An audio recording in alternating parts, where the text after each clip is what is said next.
તહેવારોના સમયે ગુજરાત એસટી વિભાગ દ્વારા વધારાની બસો દોડાવવામાં આવતા હોય છે, ત્યારે આગામી હોળી ધૂળેટીના તહેવારને ધ્યાને લઈને સુરત એસટી વિભાગ દ્વારા પંચમહાલ જિલ્લાના શ્રમિકો માટે એક્સ્ટ્રા બસો દોડાવવાનું આયોજન કરવામાં આવ્યું હતું। સુરતને કર્મભૂમિ બનાવનારાઓ તહેવારોની ઉજવણી પોતાના પરિવાર સાથે કરવા વતન જતા હોય છે, ત્યારે આગામી હોળી ધૂળેટીના તહેવારોને ધ્યાને લઈને ગુજરાત એસટી નિગમના સુરત વિભાગ દ્વારા પંચમહાલ જિલ્લાના શ્રમિકો માટે એક્સ્ટ્રા બસોનું આયોજન કરનાર છે, જેને સુરતના અડાજણ ખાતે એસટી વિભાગની વિભાગીય કચેરી પત્રકાર પરિષદનું આયોજન કરાયું હતું। તેમાં પંચમહાલ જિલ્લાના શ્રમિકો માટે એક્સ્ટ્રા બસો દોડાવવા અંગે માહિતી અપાઈ હતી।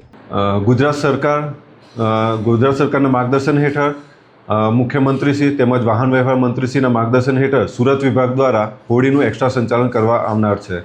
આ એક્સ્ટ્રા બસો તારીખ 27થી 2 તારીખ સુધી આ એક્સ્ટ્રા બસોનું સંચાલન થશે। આ એક્સ્ટ્રા બસો મુખ્યત્વે દાહોદ, પંચમહાલ, લુણાવાડા, ગોધરા તરફનો એક્સ્ટ્રા બસોનું સંચાલન થશે।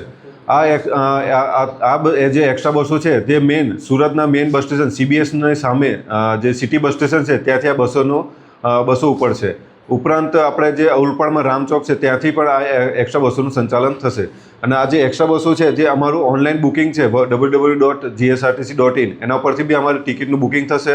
તેમજ જે ગુજરાત સરકારનું માર્ગદર્શન છે જે મુજબ એસટી આપને દ્વારે તે થકી જો 52 મુસાફરો એકસાથે જો ટિકિટ બુકિંગ કરાવશે તો તેમની સોસાયટી સુધી અમે બસ આપીશું કે જે તેમની સોસાયટીથી પોતાના વતન સુધી ડાયરેક્ટ મુસાફરી કરી શકશે।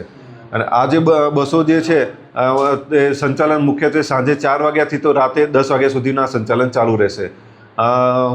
જો ભાડું જોઈએ તો એસટી નિગમના જે નિયમ મુજબનું જ ભાડું વસૂલાત કરવામાં આવશે। દાહોદનું છે 350 રૂપિયા,